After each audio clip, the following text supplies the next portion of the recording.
আসসালামু আলাইকুম প্রিয় দর্শক, আশা করি ভালো আছেন। আজকে শখের রান্না করে থাকছি টমেটো দিয়ে চেলা পাতা মাছের তরকারি। প্রথমে আমরা একটি কড়াইয়ে সরিষার তেল নিয়ে তার মধ্যে দিয়ে দেব কিছু কুচি করা পেঁয়াজ। তারপর এগুলো দিয়ে এটাকে ভেজে নিতে হবে।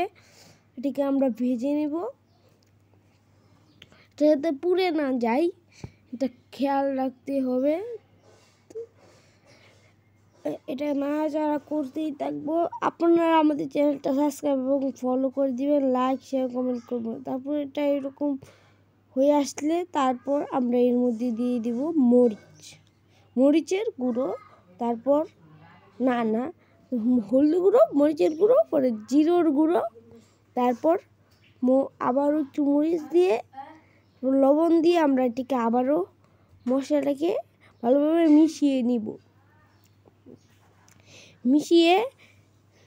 নিতে হবে, ভালোভাবে মিশিয়ে নিতে হবে। তারপরে এর মধ্যে দিয়ে দিব আমাদের কেটে রাখা টমেটো আমরা কেটে নিয়েছিলাম, এগুলো এখন দিয়ে এটা আবারও নাড়াচাড়া শুরু করব। ভালোভাবে নাড়াচাড়া করতে হবে যাতে লেগে না যায়, বা লেগে গেলে সমস্যা হবে।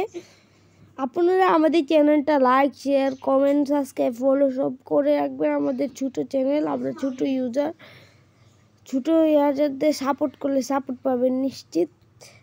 তারপর আমরা আবার ওইটা নাড়াচাড়া করতে থাকবো।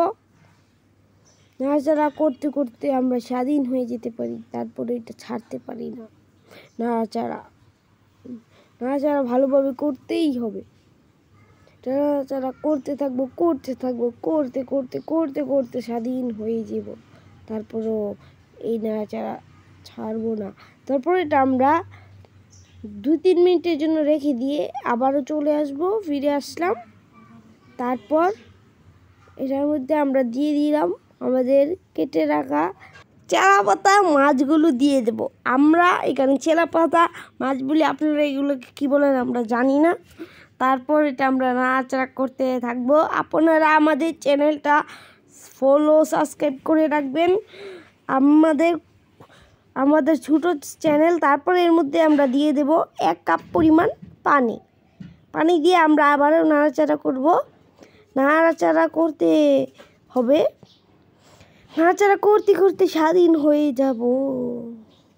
তারপর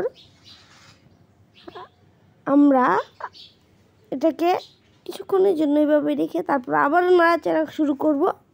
তারপর এর মধ্যে দিয়ে দেব 4-5টা কাঁচামরিচ। তারপর এগুলো দিয়ে আমরা 5 মিনিটের জন্য ঢেকে দেব। এই তো খুবই সহজে হয়ে গেল টমেটো দিয়ে মাছ দিয়ে তরকারি। এটা খেতে খুবই স্বাদ, আপনারা এটা বাসায় ট্রাই করবেন। এটা বানাতে খুবই কম সময় লাগে। এটা সবচেয়ে সহজ রেসিপি। আপনাদের সাথে আবারও দেখা হবে। আসসালামু আলাইকুম।